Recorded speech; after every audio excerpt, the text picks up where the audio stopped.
Previously on Rome, rise and fall of an empire. Emperor Trajan scales new heights of glory, defeating the treacherous Dacians, reaping a fortune in barbarian gold, and pushing the imperial borders to their limit.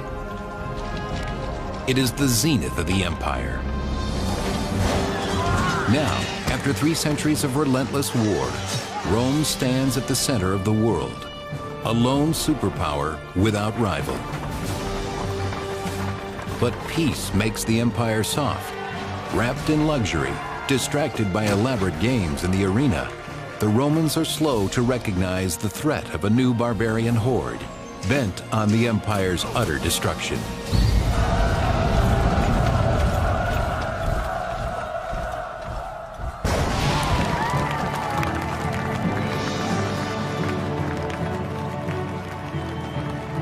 In the 200 years following Julius Caesar's death, the empire blossoms. Peace and prosperity usher in Rome's golden and silver ages. But it may be too much of a good thing. The peace had, of course, allowed Rome to concentrate their economic energies inward, away from military affairs. And it's this that may have produced the sort of general air of prosperity and flourishing of arts. It may also, however, have had various pernicious side effects. The people, as they became used to not fighting, found themselves subsequently reluctant to fight. They may have left themselves somewhat less prepared than they otherwise would have been. But barbarians along the frontier, ever restless, continue to probe and raid, seeking weak spots on the empire's immense borders. By 160 AD, the border stretches across 3 continents, and 400,000 soldiers protect the 50 million people lucky enough to live inside. Back in Rome, the young heirs to the imperial throne live a comfortable life in their father's palace. Their names are Marcus Aurelius and Lucius Verus.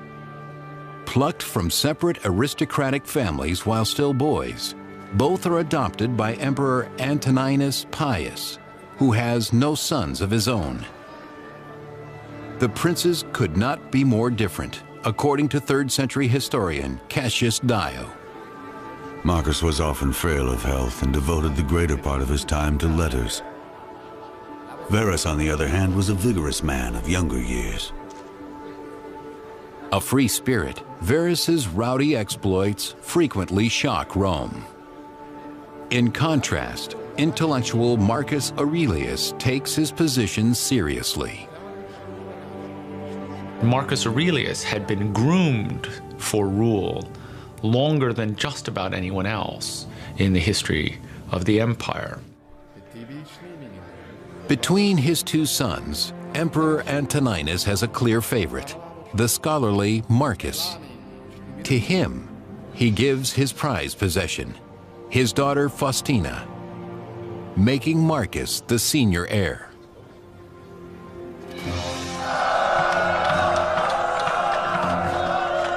In 161, when the Emperor Antoninus dies, Marcus and Verus claim the throne, supported and approved of by the emperor's personal army, the Praetorian Guard. It would have been easy for the Praetorians to accept these 2 young men as their emperors. Of all the troops of the empire, the Praetorians would have known them, because they were stationed in Rome, and they would therefore have been guarding the palace, and they would have had interactions with these 2 princes over many years. They cement their bond to the Praetorians with a generous kickback, a bonus equal to several years of regular guardsmen's salary. Marcus and Verus will need the loyalty of the Roman army as war looms large on the horizon. To the east, the Parthians invade Rome's ally Armenia, making Syria vulnerable to attack.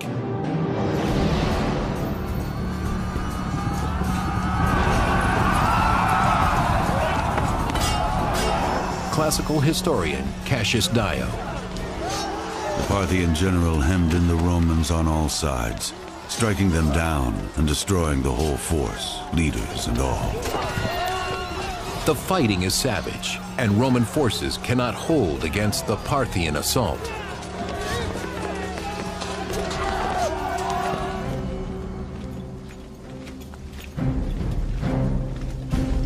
In 162, Rome has no choice but to send its troops to war. For the first time in 2 generations, an emperor leads the way, Lucius Verus. His brother, Marcus Aurelius, remains in Rome. Both men really were inexperienced militarily. Marcus, who is the senior of the 2 emperors, sends Lucius Verus to the east to deal with this threat. Verus marches from Rome to a comfortable headquarters in Antioch, far from the battlefront. He's constantly in communication, or at least his bureaucracy is constantly in communication with leaders on the front. But mostly this is a leadership in absentia. And it works. It works as long as you've got good leaders up front. Fortunately, on the front, Verus is one of the best leaders of his generation, Avidius Cassius, the commander of Syria's legions. Avidius has been a long-time player in imperial politics, but war proves to be his real talent. He was an experienced general. He was himself Syrian. He had connections with the nobility of the East. Verus had just stayed in Antioch and partied, basically, while Avidius had run the campaign on the ground.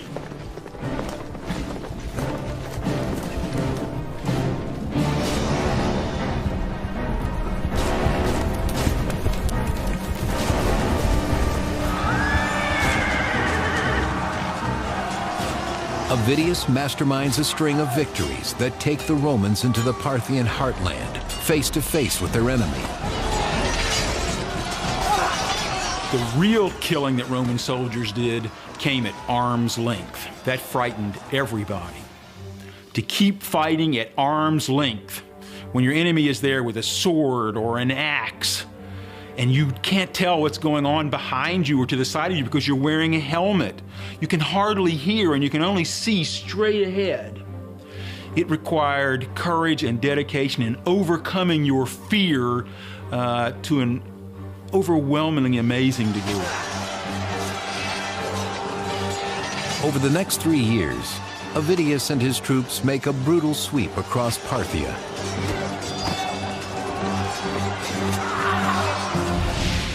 In 165 AD, they reach the capital Ctesiphon, which lies near modern Baghdad.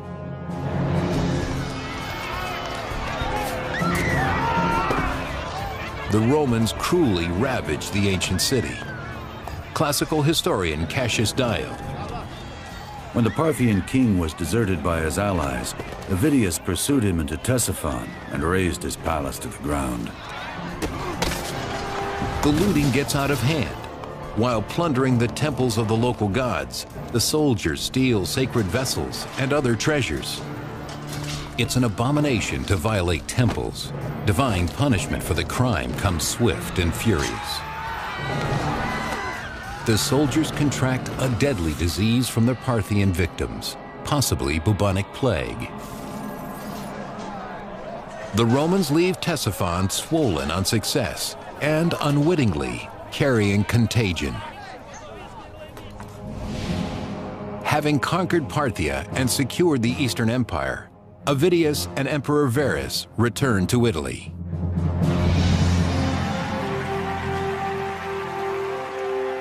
The city honors the glorious victory with a magnificent parade, public feasts, and games that pit gladiators against captives, all part of an extraordinary exhibition known as a triumph.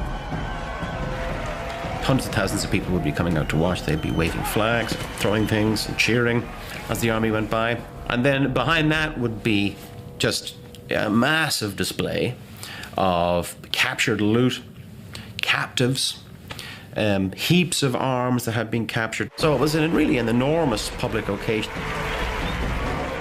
Months in the making at the cost of a small fortune, the triumph is a once-in-a-lifetime experience. Verus celebrates with his new bride Lucilla, the daughter of his brother and co-emperor Marcus. When Marcus Aurelius and Lucius Verus celebrated this triumph in the 160s, the whole generation had been born and had reached middle age and had never seen a triumph. So it was a huge event. It would have been a major event. When Emperor Marcus is unable to enjoy the festivities, he knows that the campaign in the east has greatly depleted Rome's army.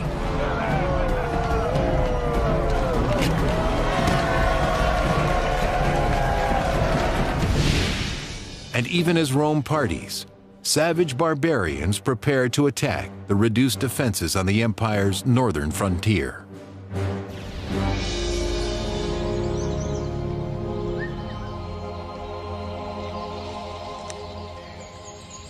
Along the northern border, the legionaries left to guard the fortifications are seriously undermanned. Too few troops have returned from the war in the east.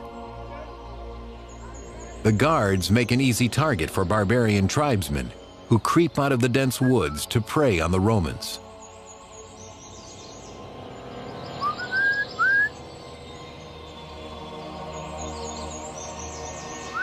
The fighting abilities of the Germans in the 2nd century had grown proportionally, astronomically, compared to the initial encounter between Germans and Romans that went all the way back into the 2nd century BC. These were tribes that could field very large armies for a start, so they were really formidable. Already by the 2nd century, they were very formidable.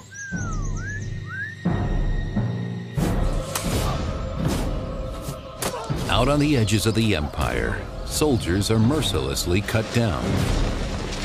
The dark forests of Germania become their tomb.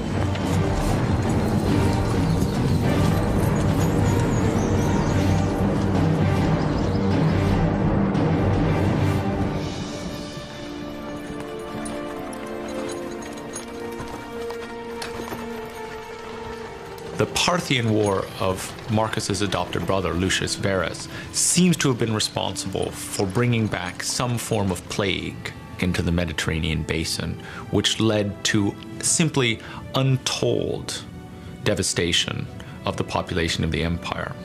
Some very, very large percentage of the Roman world died off in the reign of Marcus Aurelius. Estimates vary from 10 to 25%. And it will have been very, very much worse in major population centers because the people were piled one on top of each other.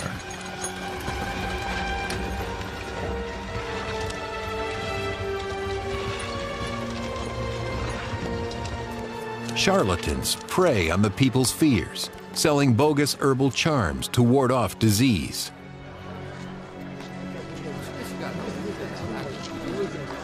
They say the plague is the gods' revenge for raiding Parthian temples. Emperor Marcus must atone for their sin with a sacrifice. The only rational response for a Roman emperor in the face of a giant natural disaster like a plague was to try to restore our peace with the gods by increasing sacrifices, by increasing public manifestations of devotion to the gods. Because in a case of a natural disaster, the emperor had the responsibility of preserving the people by winning back the goodwill of the gods. Despite 7 days of sacrifice, the gods are still hungry. The death toll continues to rise, especially among the troops in the army camps. So a lot of experienced soldiers would have been lost, and large numbers of the civilian population. So it was hard to rebound quickly.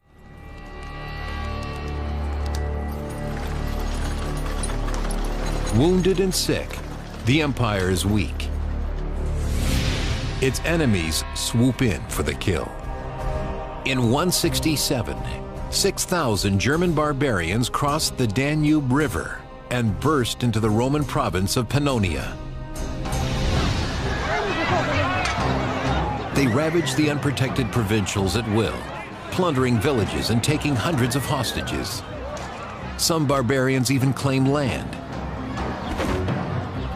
We don't know whether they're just raiding or whether they want to migrate. A lot of the tribes see the advantages of Roman civilization and would like to have a piece of the action. So raids become frequent, and it's hard for Marcus to mobilize the troops to keep them out. For several agonizing days, the barbarians attack the defenseless Pannonia. The Roman legions are too far away, strung out along the vast frontier. When the legionaries arrive at last, the ferocity of the Germans nearly overwhelms them. I suspect that a lot of them would have had imitation style or even captured Roman equipment. So I think a German army of the time of Marcus Aurelius would have presented quite a formidable facade. Just as the first wave falters, more Roman troops arrive from other points along the border. Their well-timed cavalry assault, coupled with fresh infantry, forces the barbarians to retreat.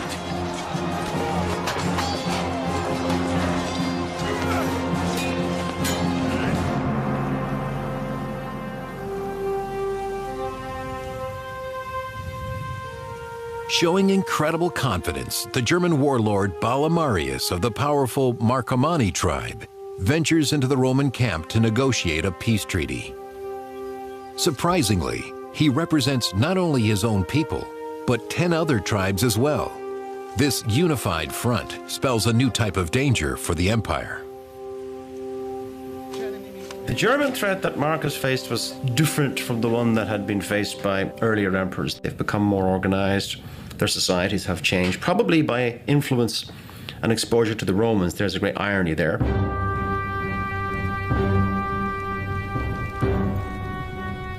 Alarmed by the growing barbarian menace, Emperor Marcus heads for Pannonia. With no experience in battle, Emperor Marcus must rely on his chief military officer, Pompeianus, to help him earn his glory. German raids had gone across the Danube, stealing cattle, stealing slaves, stealing goods for centuries. Why now does Rome actually decide it's going to lead an expedition, a punitive expedition against these Germans? In my estimation, Marcus Aurelius is simply building that into a case for more military activity in order to give himself more legitimacy in Rome. Though Marcus's brother, Emperor Verus, also joins the campaign, he is drunk and unwell. Before they can even reach the border, Verus succumbs to plague, forcing the entire expedition to turn back. Marcus has no choice but to return to Rome with his brother's body, abandoning the northern border to the ever-growing barbarian threat.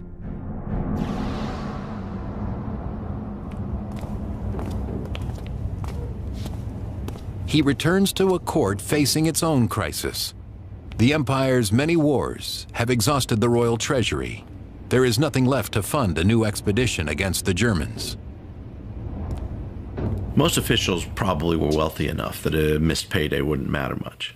But a soldier who was basically living hand to mouth and supplementing that living by gathering booty from conquest, those things begin to matter. Unable to pay his soldiers, Marcus resorts to extreme measures according to the Augustan history. Marcus held a public sale of his own imperial furnishings. He sold goblets of gold and crystal, and even his wife's silken gold embroidered robes. It's sort of as if the royal family in England ran out of money and had to put had to put the crown jewels in eBay or something to raise money. I call this a public relations scheme because you couldn't possibly raise enough money to manage a war by selling off your second and even your third set of china, which is more or less what the emperor did. But it amounted to an attempt to show that even the emperor was going to make a personal sacrifice in favor of the common good. The sort of sacrifice that Americans once made in the buying of war bonds in World War II.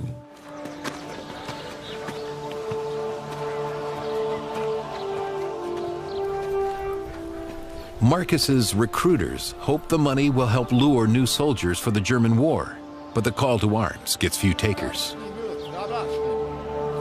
The Roman Empire was suffering a huge drain in manpower and economic power, and this may well have made people reluctant to sign up and left families terribly, terribly reluctant to send off healthy young males to war. Resurgent attacks of plague also stretched the empire's resources to the limit. Scandalously, Pompeianus, Emperor Marcus's chief military advisor, turns to the dregs of society, as the Augustan history reports.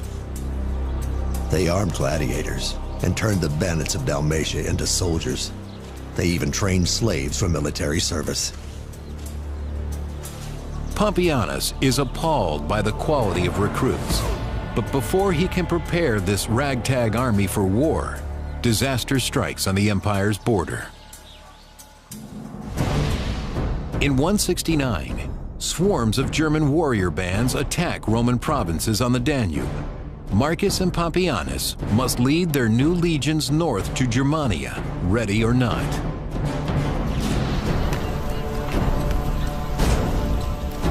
Fighting on the barbarians' home turf, the inexperienced Roman army is clearly outmatched. When Germans were able to draw the Romans across the Danube and fight in forested terrain, where the Roman soldiers were not able to develop their military lines, not able to use their auxiliaries effectively, the Germans had the advantage, and they often won.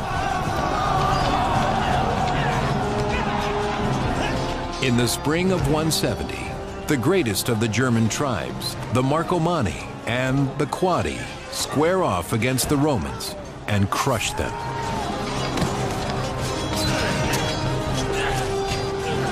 Marcus Aurelius is definitely something special, but does that mean that he's a good leader? How effectively can you lead the troops in the battle?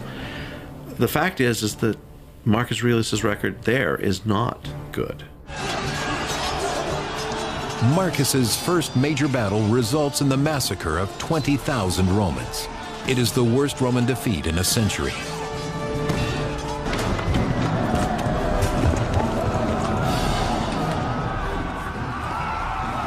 In 170 AD, they pounce upon the rich port town of Aquileia, near modern-day Venice, and ravage it at will. It is the first time in 3 centuries that barbarians raid the Italian heartland.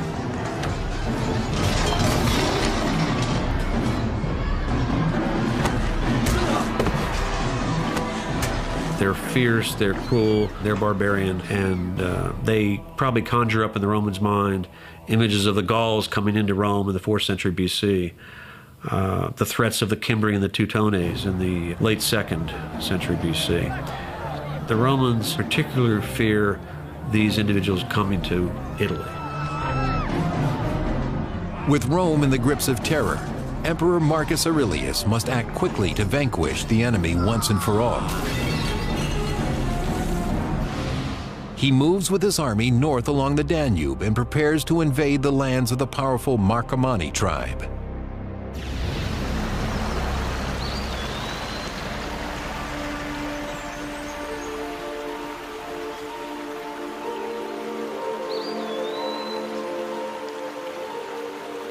The cold green forests of the north are alien to the Roman emperor. Alone and far from the only home he has ever known, Marcus adjusts poorly to the rugged life of an army officer. His health declines. We know that the famous ancient doctor Galen was Marcus's personal physician for a time. And we know that Galen prepared a medicine for him to take every day, both to treat current illnesses and to stave off future ones. In particular, plague, which continues to devastate his troops. With death constantly on his mind, Marcus records his innermost thoughts in a journal known as the Meditations. It is still in print today and reveals a man grappling with his fate. Do not act as if you were going to live 10,000 years. Death hangs over you. While you live, while it is in your power, be a decent man. Philosophy gives him a way of dealing with the crises, of dealing with the unpleasant things he has to face on a daily basis along the Danube. The solitude of the deep German woods is a far cry from the chaos and bloodshed Marcus will meet on the battlefield. He launches a series of military strikes in the lands of the most dangerous tribes, the Sarmatians, the Quadi, and the Marcomanni.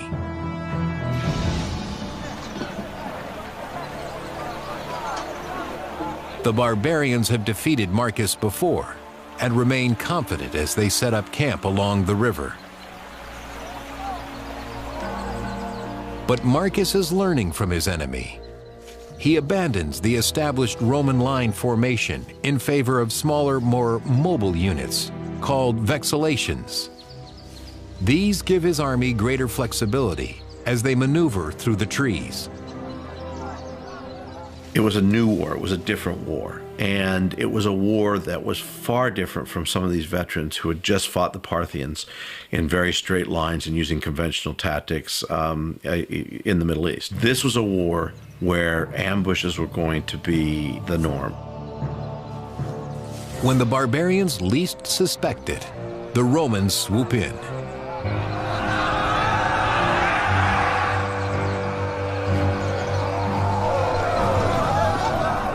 In the heat of battle, a Roman soldier was on a very dangerous tightrope. He had to balance this incredible adrenaline rush that would lead him to attack. He had to stay calm even though his hormones are overcoming him. He had to set aside the natural panic that affects anybody when you're going to be only 2 feet away in a killing zone that's just as dangerous to you as to your enemy.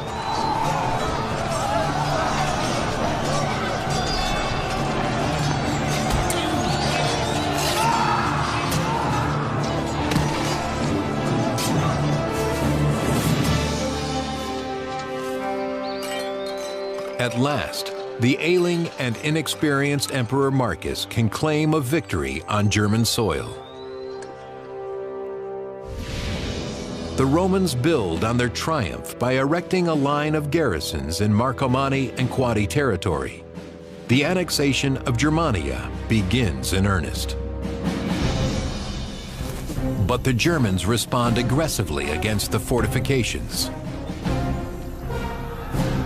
Like hornets whose nest has been violated, the barbarians swarm the imperial headquarters in coordinated attacks. The Germans that came out of the forests against Marcus Aurelius are not howling savages dressed in bearskins with wooden shields and big axes like we see in Hollywood. They had been dealing with the Romans now for 2 centuries. They had learned their techniques, they'd observed their equipment, so they knew how the Romans fought.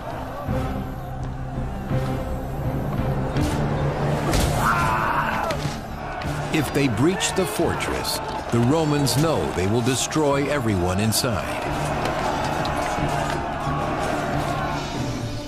Inside the fortress, Marcus Aurelius moves among his men, restoring their spirits and exposing himself to danger. He may well have felt, out of some sense of personal responsibility, of which we would entirely approve, that if he was going to send men to their death in war, that he ought in fact to be present, to take an interest, to manage those campaigns. As the situation becomes most critical, Marcus turns to his pagan gods, sacrificing and asking for their help against the German hordes. They answer him with a miracle, according to the 4th century Augustan history. Standing his ground, he prayed to the gods and summoned a thunderbolt from heaven against the enemy. The barbarians, of course, would have seen a thunderbolt as a very negative thing. It seemed that the gods were favoring the Romans in this case, and that's not a good thing, so presumably they would have to deal with that. At the very gates of the fortress, the terrified barbarians break and run. The Romans are delivered. Thrilled, the Romans hail Marcus by a new title, Germanicus, the conqueror of the Germans.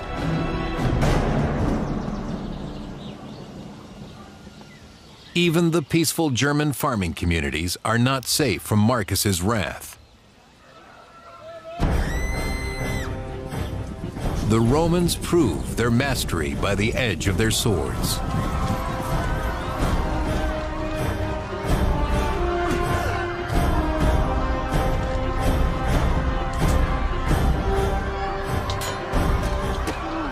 A lot of these wars against the Germans were genocidal kinds of wars. Romans attacking villages, wiping everyone out, carrying women and children off into slavery. We see soldiers bringing heads of defeated enemies to get rewards. The Romans record the ugliness of the conflict on a towering monument, which commemorates Marcus's German campaigns. It is known as the Aurelian Column. The Marcus Aurelius column is saying this is a brutal, nasty business that your emperor is doing for your safety, and this is the cost of it. You know, it's not pleasant. In the German tribal lands, Marcus carves out two new Roman provinces, Marcomannia and Sarmatia. But just as they seem to be stabilizing, disturbing news comes from an unexpected quarter: Egypt.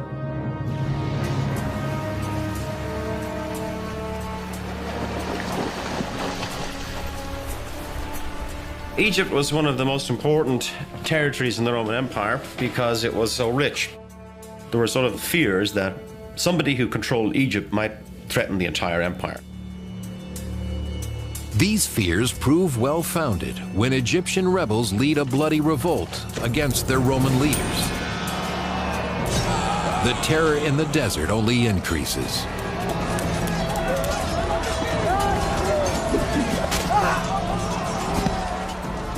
It was definitely a worrying thing. You had to respond to that promptly. Egypt was a huge supplier of grain for Rome itself. So a person who controlled Egypt could put the squeeze on the food supply for the plebs and the populace in the city of Rome, and they would in turn obviously put pressure on the emperor to do something about it. In 174, Marcus sends to Syria, where he has 3 legions stationed. He directs them to Alexandria, Egypt. At the head of the avenging army rides one of Marcus's oldest and most trusted friends, Avidius Cassius. Marcus Aurelius designated a famous and successful general under his command, Avidius Cassius, to have an overarching command in the eastern half of the empire. Superordinate to provincial governors.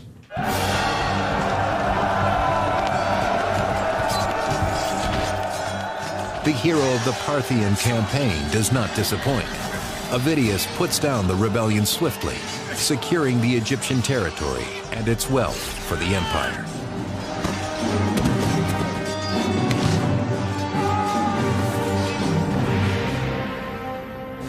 But along the empire's northern border in Germania, the enemy is much more elusive. The German campaign seems to go on without end. I mean, he is making progress. But when you drive back one tribe, another one might appear 50 miles up the river, and you have to deal with that. For 7 years, Marcus has battled the barbarians in the dense northern forests to the wretched decline of his own health.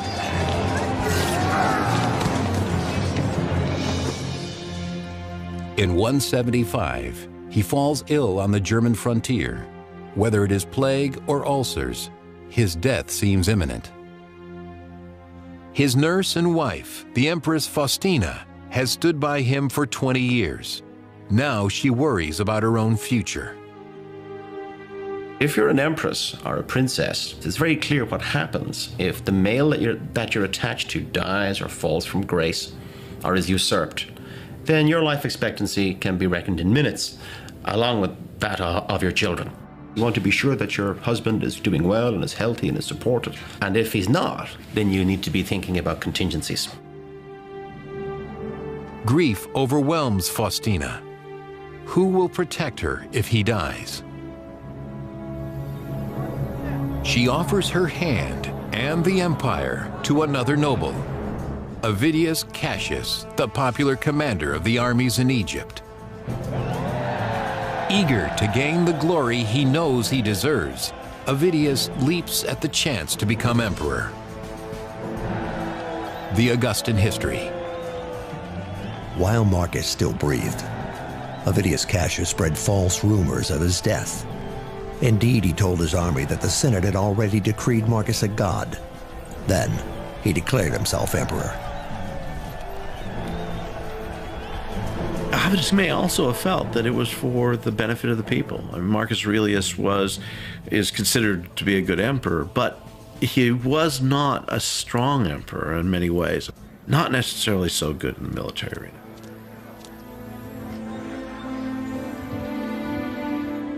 Yet just as Avidius claims the throne, Marcus recovers from his illness, putting both men in an impossible position. What do? You can't say, listen, I'm sorry about that claim on the throne business. It was a bit of a mistake, rush of blood to the head. Can we move on? Once you'd staked your claim, you had declared your intention to be emperor. You'd always be suspected from that point on. This was threatening to Marcus Aurelius for a number of reasons. Avidius Cassius was a major military commander in charge of a significant number of troops. And now he intends to take those troops to Rome itself and assert his claim.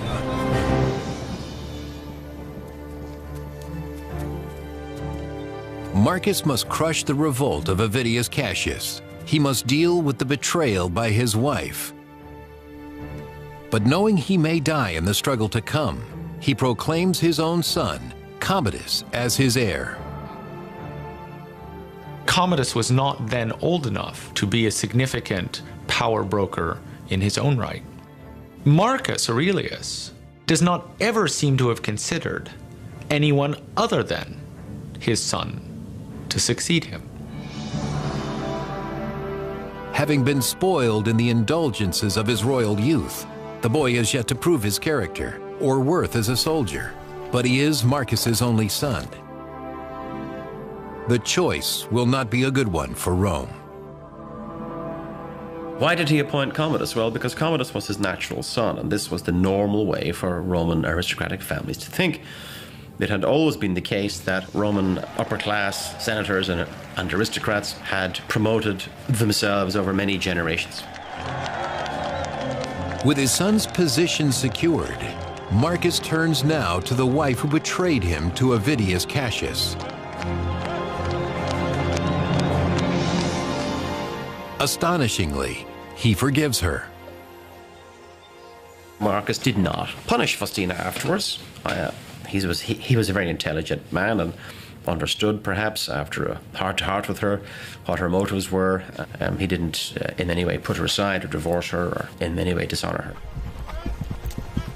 As his troops prepare to march against the armies of Avidius Cassius, a messenger approaches, sent by Avidius's soldiers. They have ousted the usurper, hoping to avoid the true emperor's revenge. They know the price of treason. The usual course of action would be for rounds of denunciations, interrogations, tortures, exiles, executions, forced suicides. The messenger bears a grisly gift, the head of Avidius Cassius, once his great friend. Historian Cassius Dio. Marcus was so greatly grieved at Avidius's death that he could not bring himself to even look at the severed head of his enemy.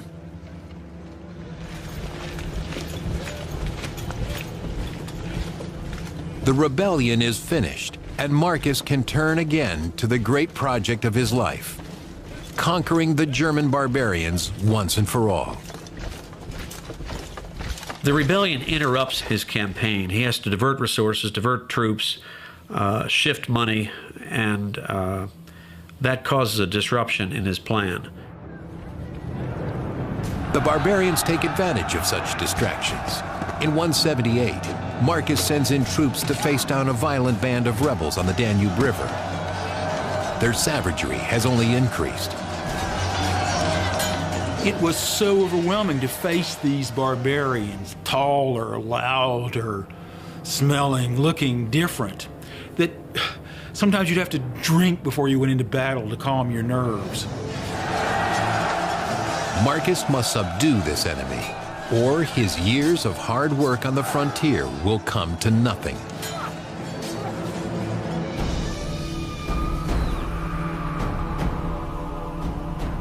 The aging Marcus isolates the rebel leaders and has them brutally put to death. He believes that just one more season of campaigning will bring the conflict to an end.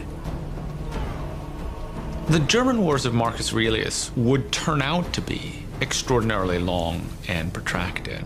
But it was not clear that it was obvious to Marcus or to anyone else that they would be so from the start.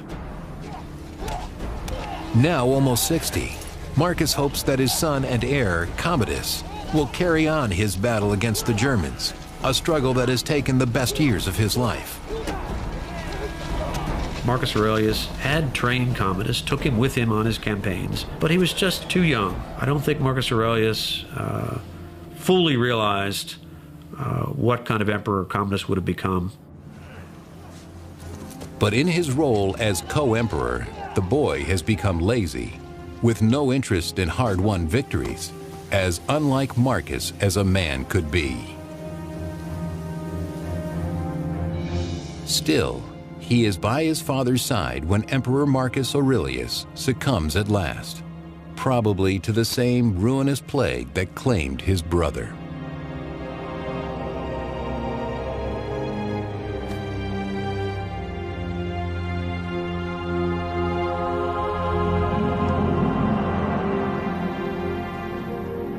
Just 19, Commodus has no patience for warfare and longs for the good life in Rome.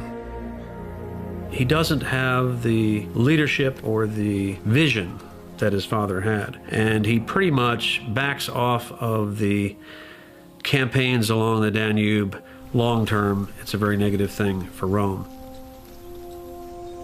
With weak treaties and reduced garrisons, the new emperor, Commodus, abandons Germania, squandering 13 years of struggle and bloodshed to return to the comfort of Rome.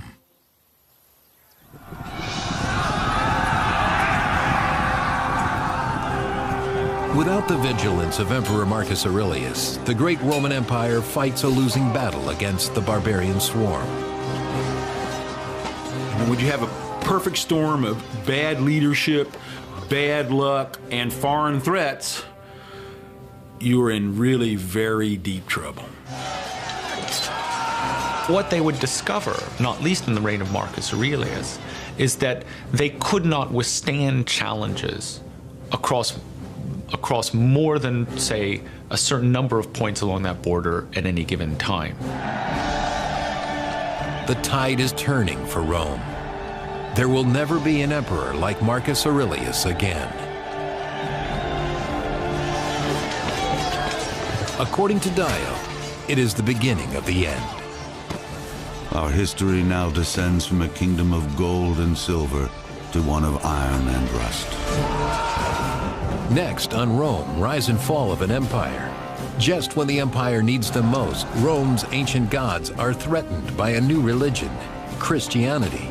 As plague strikes and barbarians attack, Emperor Decius must find a way to quell the gods' wrath, or all will be lost.